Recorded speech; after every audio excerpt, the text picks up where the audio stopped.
क्या हुआ? इतने महारथी को देख के भयभीत हो गए? क्यों? नहीं काका श्री, अपितु ये तो सम्मान की बात है कि एक साथ इतने सारे योद्धा मुझसे द्वंद्व करने की प्रतीक्षा कर रहे हैं। अच्छा, सच में महान धनुर्धर अर्जुन के पुत्र और महानतम योद्धा वासुदेव कृष्ण के भांजे का स्वागत ऐसा ही होना चाहिए। प्रणाम स्वीकार करे आदरणीयों।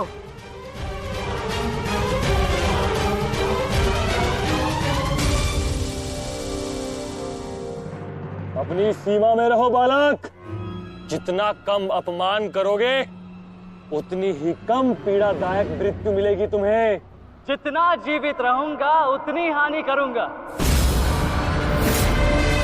क्योंकि मेरी श्वास ही मेरा अस्त्र है और जब तक मेरी श्वास चलेगी तब तक यमदेव तांडव करेंगे।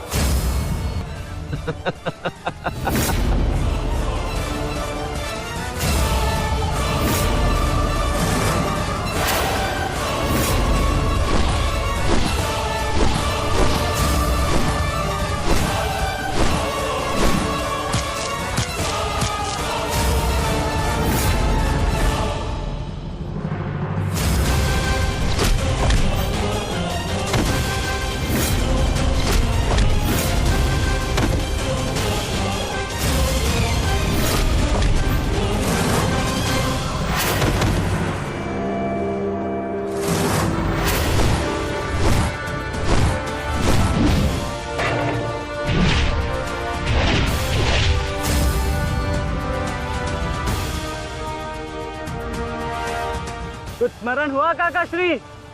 कहा था ना मैंने कि जब जब आपसे द्वंद्व करूंगा तब तब आपके वस्त्र हरण करूंगा और तब तब आपके मुख पर इस लज्जा को देख अपने मन में जल रही प्रतिशोध की ज्वाला को शीतलता प्रदान करूंगा। और हो गया मेरा अपमान, अब और नहीं। महारथियों, आक्रमण करो इस बालक पर।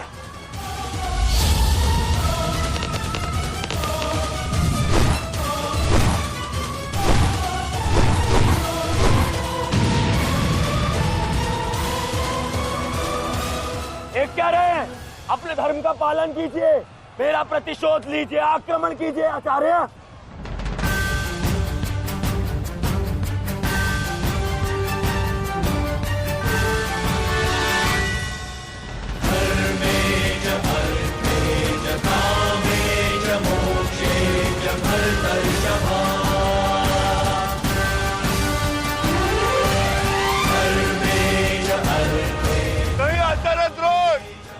ऐसा अनर्थ मत कीजिए। ऐसे अधर्म में आप कैसे सम्मिलित हो सकते हो? आचार्य, वो बालक है। रुक जाइए आचार्य, रुक जाइए।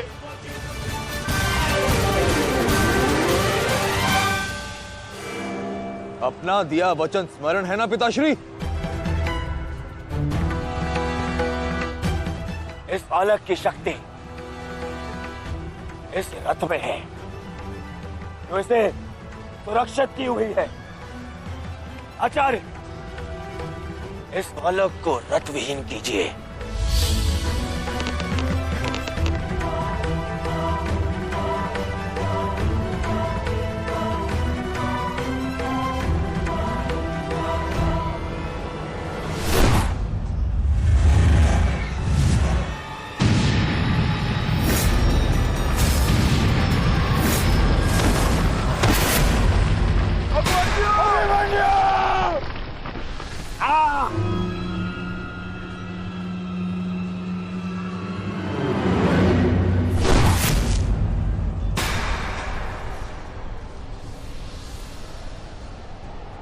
माधव, मुझे कई बार चोट लगी, परंतु इस चोट की पीड़ा का भान मेरे मन को विचलित कर रहा है। कहीं ये कोई संकेत तो नहीं?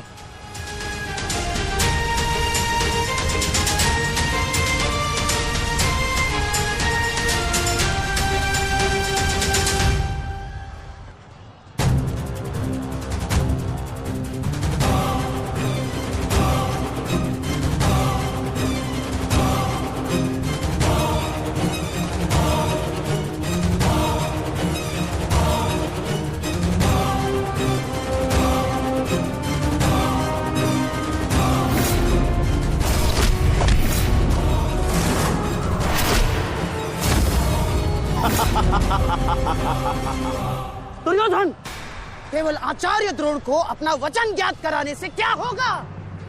इतने अपमान के पश्चात भी अंगराज कर्ण तो जो के त्यों खड़े हैं।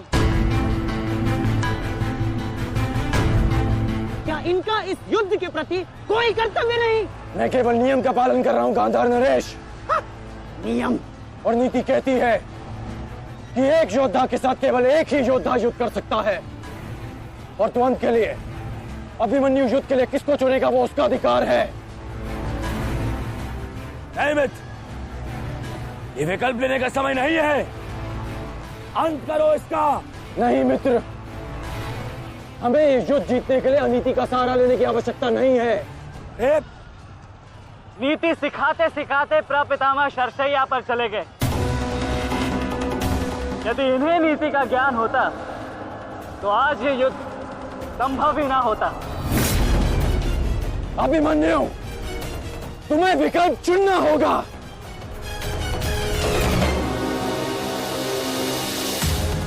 तो फिर मैं आप सबको वन के लिए चुनता हूं।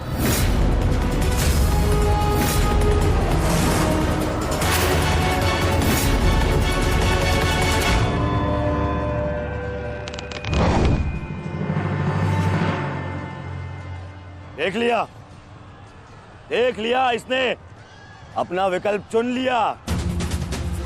अब इस पर दया दिखाने की कोई आवश्यकता नहीं है। अब आक्रमण करने की आवश्यकता है। आक्रमण करो और अपना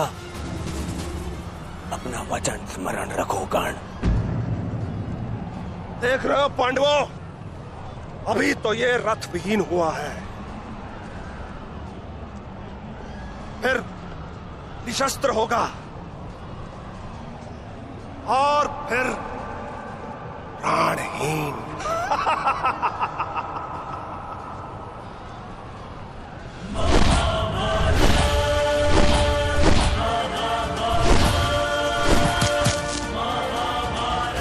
ये क्या कर रहे हो? धनुष विहीन करो इसे।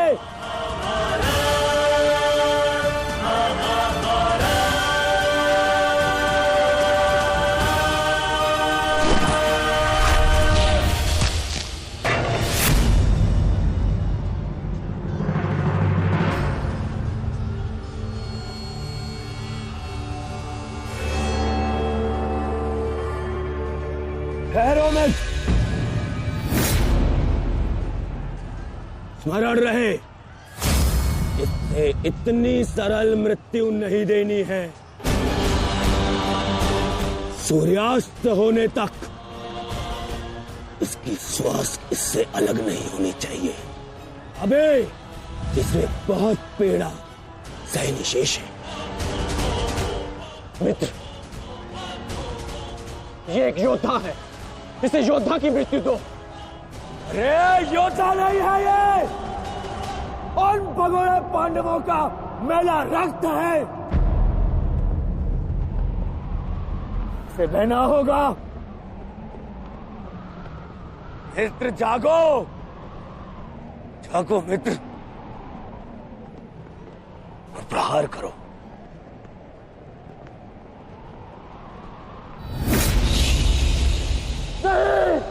नहीं अंगराज, ऐसा मत करो, यह धर्म है। अधर्म? अंगराज!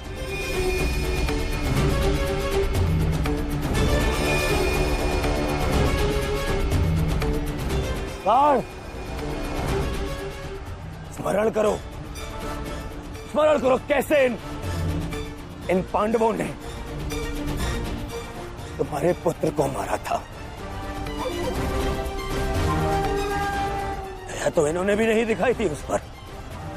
उसकी पीड़ा का मान है मुझे। और प्रहार करो उस पर।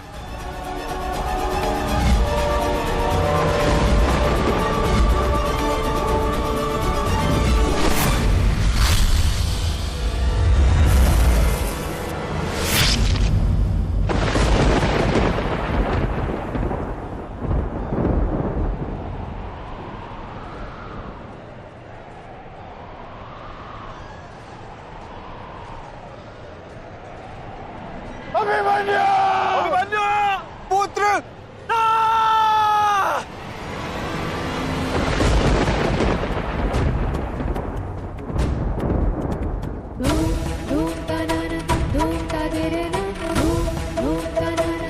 क्या हुआ माताश्री? उत्तरा बस ऐसे ही। एक बात कहूँ माताश्री, आज मन कुछ विचलित सा हो रहा है। आज से पहले ऐसा कभी नहीं हुआ। अरे तो रोज ही युद्ध पे जाते हैं, परंतु आज कुछ विचित्र सा अनुभव हो रहा है। चिंता करने की कोई आवश्यकता नहीं है उत्तरा। मेरा पुत्र महावीर है और फिर उसे सभी पांडव, पिताश्री, ज्येष्ठ, उनकी सुरक्षा भी तो प्राप्त है। मुझे पूर्ण विश्वास है अभिमन्यु विजयी होकर लौटेगा और तुम उसका तिलक करोगी। हे सूर्यदेव, आज तनिक शीघ्र अस्त हो जाओ। मेरा पुत्र बिना सुरक्षा कवच के युद्ध में गया है।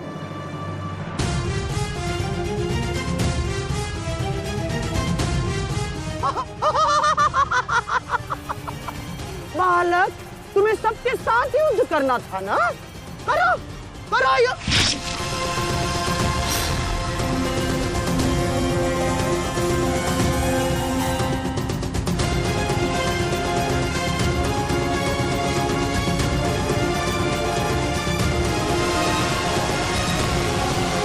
थक गए योद्धाओ? मेरी चुनौती अभी समाप्त नहीं हुई।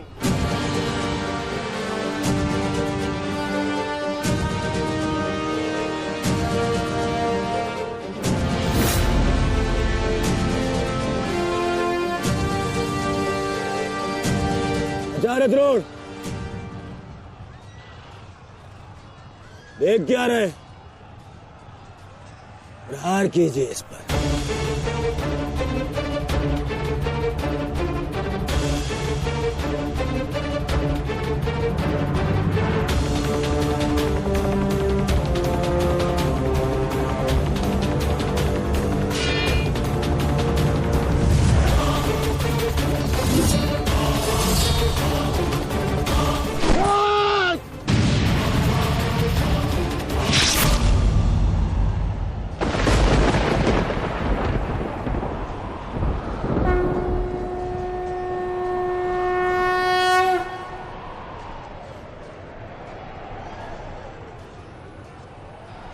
अब ठीक है ना माधव?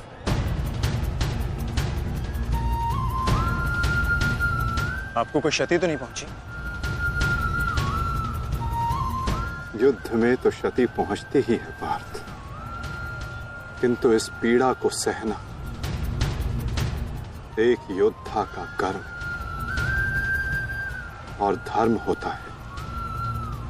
समय की मार को तो स्वयं ईश्वर भी नहीं टाल सकते। त्रिगर्ता सेना का नाश करो पार्थ।